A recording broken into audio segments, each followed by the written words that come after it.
Distribution begins by the 23rd. It's taking that long because the president wants to make sure that we develop a platform that can identify everyone everywhere in this country to the vulnerable communities. Fortunately, we got a hold of something that was done here several years ago with WFP and something called SELF. I don't know if you guys were young enough to know that. It is that system that has been perfected. The WFP is working with legislation for us to put that together. And as we speak, people are on the field now trying to gather the data. We are working through communities, working through community leaders.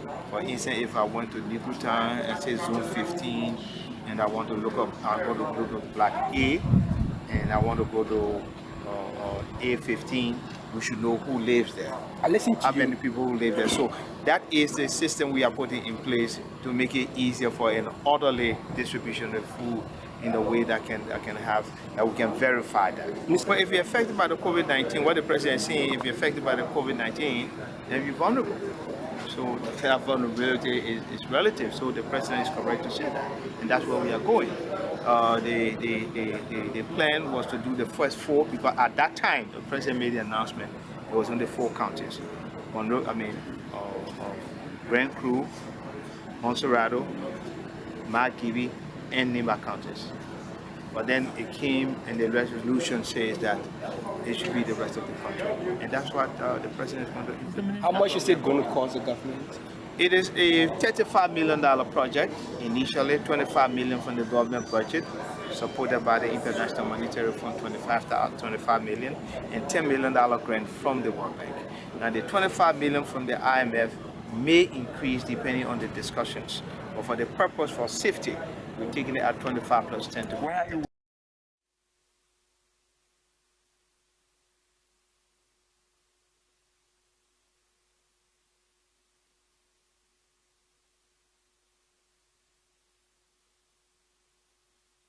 So the program we have agreed with the steering committee is that we will have 3 layers, if you like, 3 lines of distribution. We will be supporting those who have been identified as frontline staff, frontline health workers in the COVID-19 fight, but also security personnel who have been tasked to support the enforcement of the state of emergency. So that is one line of assistance we will provide. A second line of assistance will be to people from institutions such as orphanages and the homes for the elderly and other vulnerable groups who are in institutions or somehow attached to institutions. The third, perhaps most formidable line of the program is the community-based assistance. We have to find a way that we will be able to target the beneficiaries who are most vulnerable. So in collaboration with a technical committee that was set up by the steering committee, we agreed on a number of criteria that we will use as a basis for targeting. Those targeting criteria were presented to the steering committee and were endorsed and have now become the basis for the targeting we are going to do. The key elements of the targeting is that there is already the geographic one, which is the primary geographic one, which is basically predetermined in terms of the counties affected. But another layer is identifying those communities that are rural or slums. Those ones will be prioritized.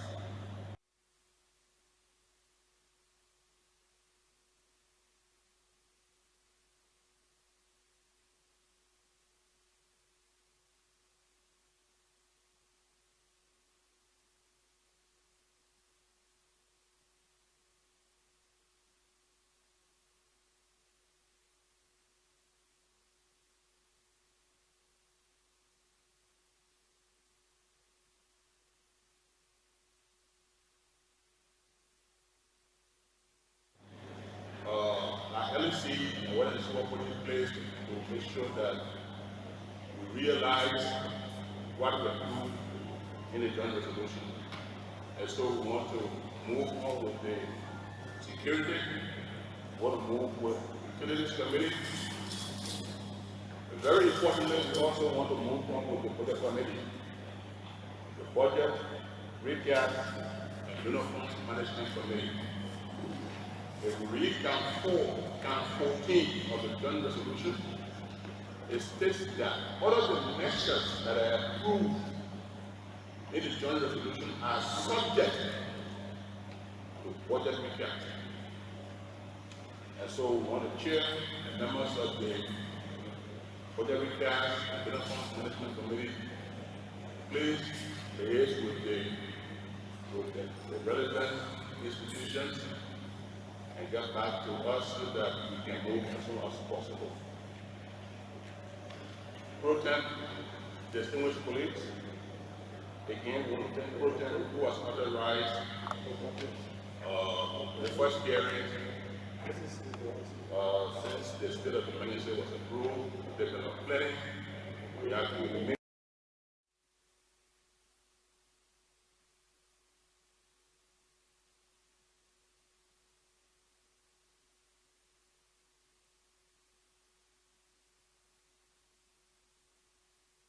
Job here, if you want to do this job, there's no fear in it. The more you have fear, you get the virus. It is not possible for you to sit here or sit home to get reports. To do oversight work, you have to be there to see what's going on into this meeting. The incident management meeting where all of the donor partners will be present. You as the senator that represent us, you have the right to ask them questions and disagree with things that are supposed to work with your self-center. The next thing is that you have to go into those health centers to see what's going on there. How will you know that there's no medication here? Not just about, you have to go there and see. You have to interact with the doctors. So since Senator Coleman is bereaved, I want to ask our colleague who is the co-chairman to please take leadership and moving forward to go ahead and start attending all of the incident management meetings so that we can be briefed in plenary. The health committee, on the oversight of the state of emergency, will do a detailed report upon the return of the chairman, who also expressed condolences to the chairman and Peter Coleman on the loss of his mother, for which reason he is not here. We take this very seriously. In the third week of the state of emergency, the committee will beg the indulgence of planners to endorse our recommendation to invite, not before plenary, but before the committee, the appropriate health authorities to keep with the scope of our TOR, so that we have a clear understanding of where we are when it comes to the implementation of the national response plan as submitted by the Secretary and approved by the legislature authorizing the state of emergency.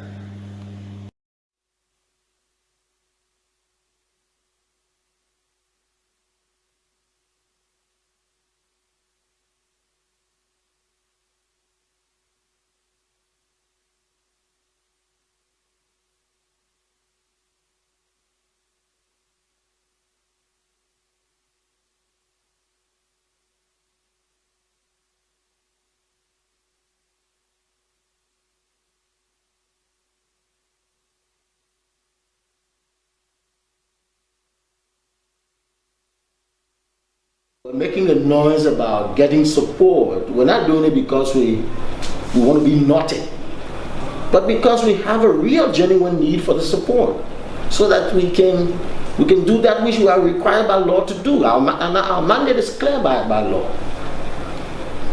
So we're grateful to you. I mean, imagine waking up tomorrow morning and there is no, the national station is not on the air. Radio and television stations are off the air.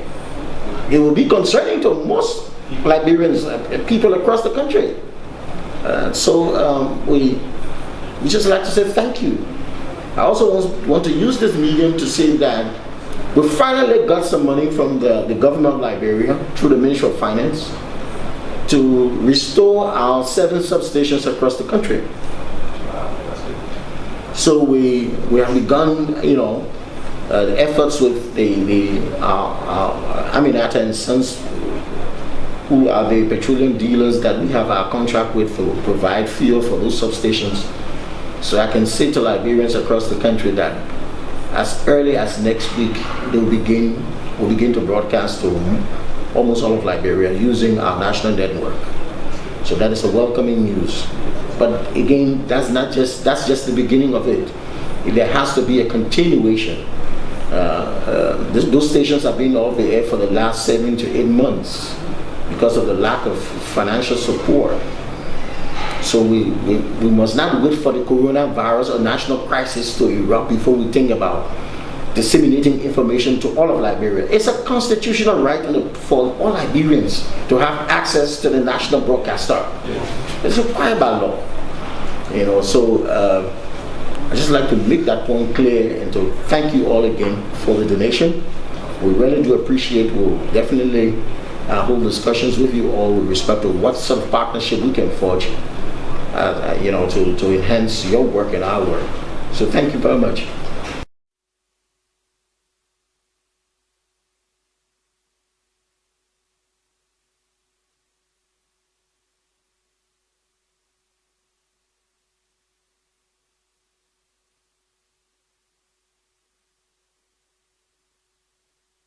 Well, we deem it necessary to come to LBS to make, I would call it a token donation, but I think it is in the right draft.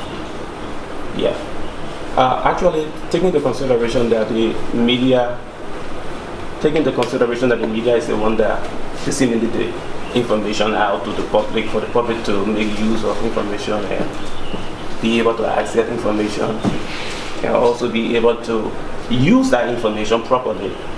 So in our wisdom, we saw it necessary to also help the government in the wake of this coronavirus, pandemic that become a pandemic now, to fight it.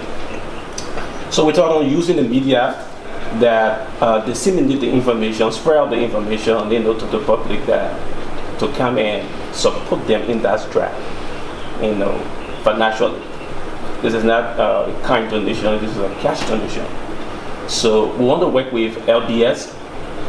From here henceforth, we want to also know from LBS family what are some of the areas, when it comes to disseminating information on this coronavirus issue and other issues that for us, when you look into our golden objectives, we are engaged in the general healthcare, general education, general agriculture, and etc. So we came with a check of 40,000 Liberian dollar for now.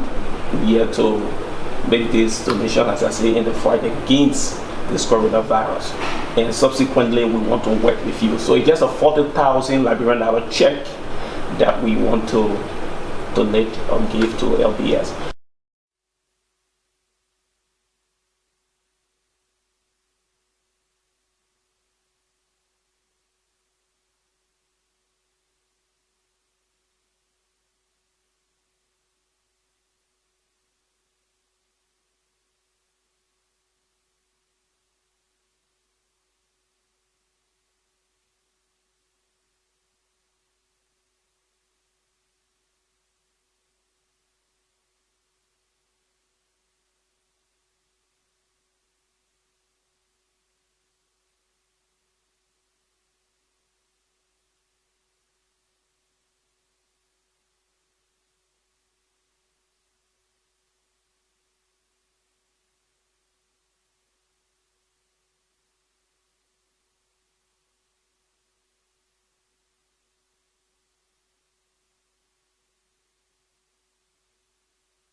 Well, I feel great.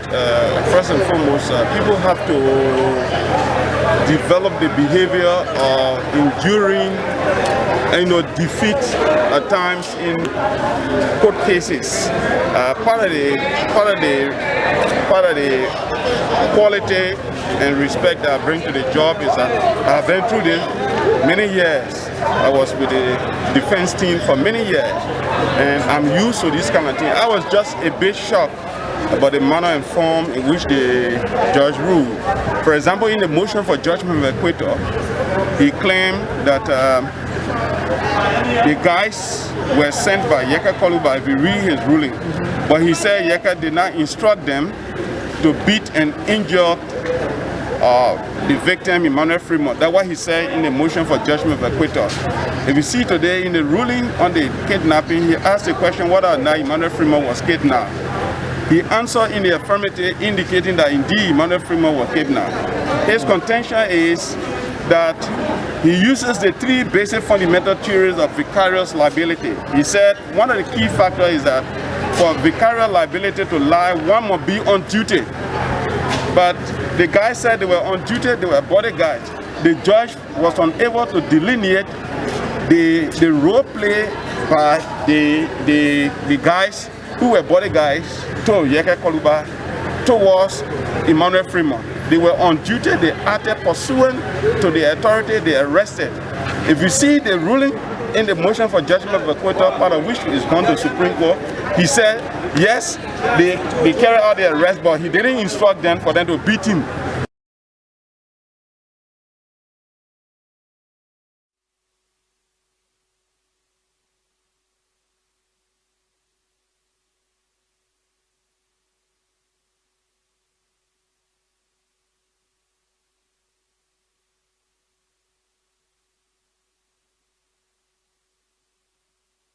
Let me say, I feel great about today ruling. I mean, it showed me some confidence in our judiciary system.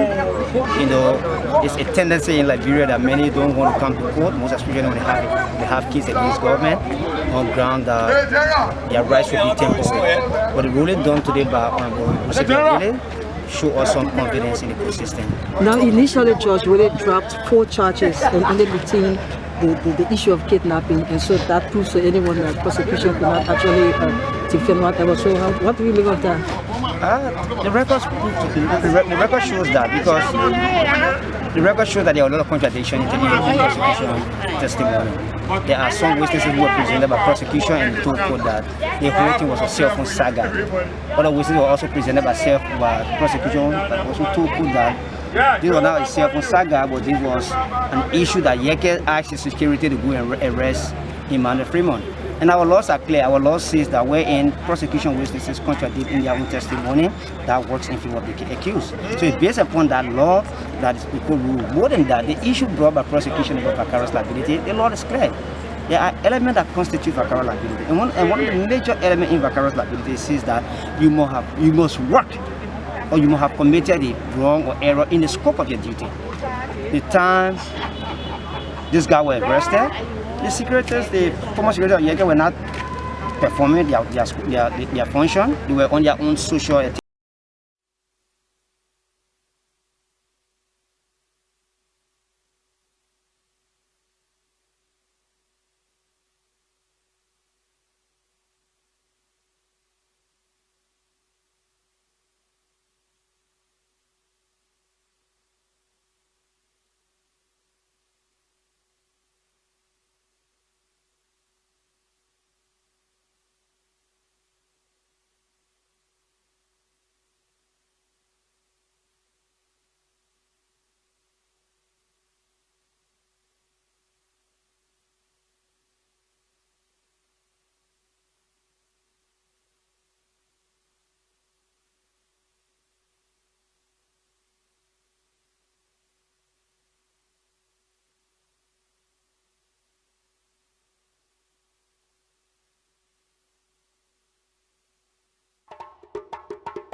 Why I may feel that justice has still been served, I think that this has been a lesson, not just for me. The public in itself has to understand that sometimes not everything that you hear, and just because it's consistently said, makes it the truth. And the reason why I kept my peace, not because the other party was right, but we have to learn there's a difference between leaning on a court of public opinion and leaning on a court of competent jurisdiction. So when you have a case before a court, you have to wait until that court rules, and that's what has happened. So I do feel that justice has been served, and I just want to admonish everyone out there, whatever you have heard in the public, I want you to know that justice has been served, the case has been thrown out. This other party could not prove any of the allegations that were leveled against me, and unfortunately,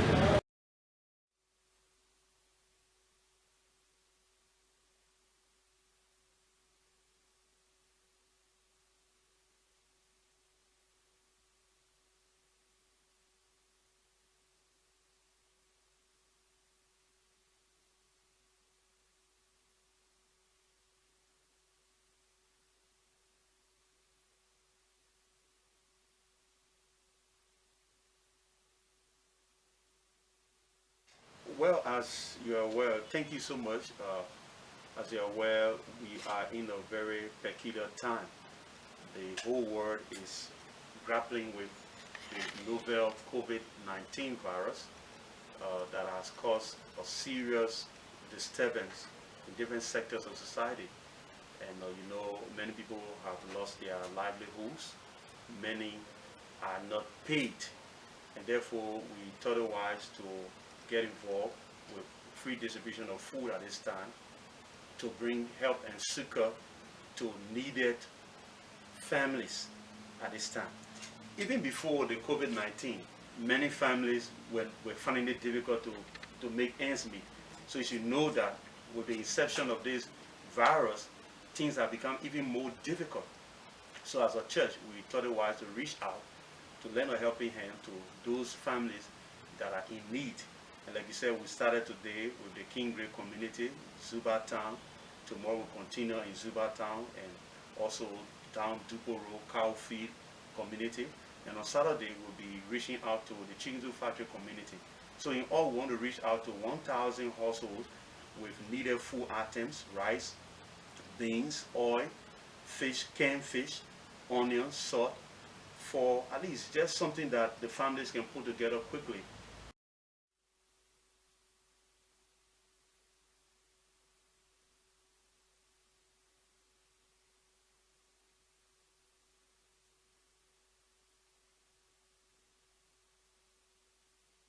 I want to bless God for all of you, because in this country, I think they have something in the ministry they call care for others. So if you people can take your own time, spend your money to come here to us, I think we bless God for that. And we appreciate it so much, and we say thank you for all of you. God will bless you for what you have done, and God will continue to bless all of you. In Jesus' name. I want to say thank you to Pastor Chris, to the mission, that through him we will get something today for ourselves. And since this process began, this is our first time receiving food. We can hear about food coming here and there, but this is our first time receiving it. So I will say thank you to the pastor that sat and did this for us.